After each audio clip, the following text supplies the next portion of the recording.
Hi friends, ನಾನು ನಿಮ್ಮ ಭವ್ಯರ ಮಾತಾಡ್ತಾ ಇರೋದು. ಇದು ಡೇ 17th ಮಿನಿ ವ್ಲಾಗ್ ಆಗಿರುತ್ತೆ. ಮಾರ್ನಿಂಗ್ ಬೇಗ ಎದ್ದು ಈಚೆ ಬಾಗಿಲೆಲ್ಲ ತೊಳೆದು ರಂಗೋಲಿ ಎಲ್ಲ ಬಿಟ್ಟೆ. ಹಾಗೆ ಹೊಸ್ಲು ಇವಾಗಲೇ ರೆಡಿ ಮಾಡ್ಕೊಳ್ಳೋಣ ಅಂತ ಹೇಳ್ಬಿಟ್ಟು ಹೊಸ್ಲೆಲ್ಲ ರೆಡಿ ಮಾಡ್ಕೊತಾ ಇದ್ದೀನಿ ಈಗಲೇ.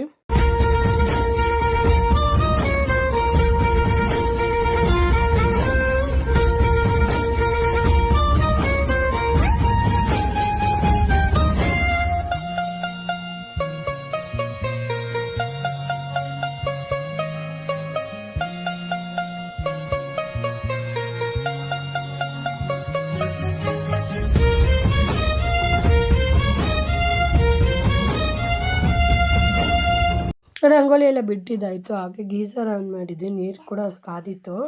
ಹಾಗೆ ನನ್ನ ಮಗನೇ ಬಿಡಿಸ್ಬಿಟ್ಟು ಸ್ನಾನಕ್ಕೆ ಬಿಟ್ಟು ಬಂದೆ. ನಾನು ಸ್ವಲ್ಪ ಬ್ರಷ್ ಎಲ್ಲ ಮಾಡೋ ಅಷ್ಟೊತ್ತಿಗೆ ನಾನು ತಿಂಡಿಗೆ ರೆಡಿ ಮಾಡ್ಕೊಳ್ಳೋಣ ಅಂತ ಹೇಳ್ಬಿಟ್ಟು ರೆಡಿ ಮಾಡ್ತಾಯಿದ್ದೀನಿ. ಇವತ್ತು ಪಲಾವ್ ಮಾಡೋಣ ಅಂತ ಹೇಳ್ಬಿಟ್ಟು ಎಲ್ಲ ರೆಡಿ ಮಾಡ್ಕೊತಾ ಇದ್ದೀನಿ. ಅಷ್ಟರಲ್ಲಿ ನನ್ನ ಮಗ ಎದ್ದ. ಅವನು ಎದ್ದ ಮೇಲೆ ನಾವು ಅವನ್ನ ಸ್ವಲ್ಪ ಮಾತಾಡಿಸ್ಬೇಕು ಈಗ ಅಂತ ಅಂದರೆ ಹಾಗಾಗಿ ಅವನ್ನ ಸ್ವಲ್ಪ ಎತ್ಕೊಂಡು ಸಮಾಧಾನ ಮಾಡಿ ಸ್ವಲ್ಪ ಆಡಿಸಿ ಅವನ್ನ ಕೆಳಗೆ ಬಿಟ್ಬಿಟ್ಟು ಪಲಾವ್ಗೆಲ್ಲ ರೆಡಿ ಮಾಡಿದ್ದೆ. ಅದು ಸ್ವಲ್ಪ ಮಳ್ತಾ ಇತ್ತು. ಹಾಗೆ ಅಕ್ಕಿಯೆಲ್ಲ ಹಾಕ್ಬಿಟ್ಟು ಪಲಾವ್ ಆಯಿತು. ಅವ್ನು ಸ್ನಾನ ಮಾಡ್ಕೊಂಡು ಬಂದಿದ್ದ. ಹಂಗೇ ಅವನಿಗೆ ತಿಂಡಿ ಎಲ್ಲ ಹಾಕ್ಕೊಟ್ಟು ನನ್ನ ಚಿಕ್ಕ ಮಗನಿಗೆಲ್ಲ ತಿಂಡಿ ಎಲ್ಲ ತಿನ್ನಿಸ್ಬಿಟ್ಟು ನಾವೆಲ್ಲ ತಿಂಡಿ ಮಾಡಿಕೊಂಡೆ.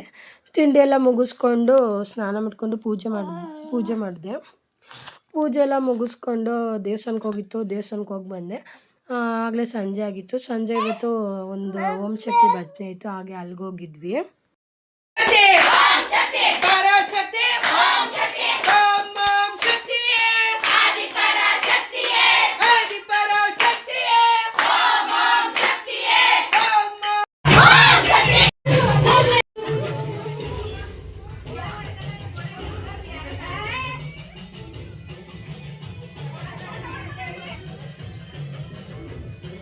ಪೂಜೆ ಮುಗಿಯೋಷ್ಟೊತ್ತಿಗಾಗಲೇ 10 ಗಂಟೆ ಆಗಿತ್ತು. ಟೈಮ್ ಆಗಿದೆಯಲ್ಲ ಅಂತ ಹೇಳ್ಬಿಟ್ಟು ಎಲ್ಲರೂ ಊಟ ಎಲ್ಲ ಮಾಡ್ಕೊಂಡ್ವಿ. ಹಾಗೆ ನಾವು ನಮ್ಮ ಮನೆಗೆ ಬಂದ್ವಿ.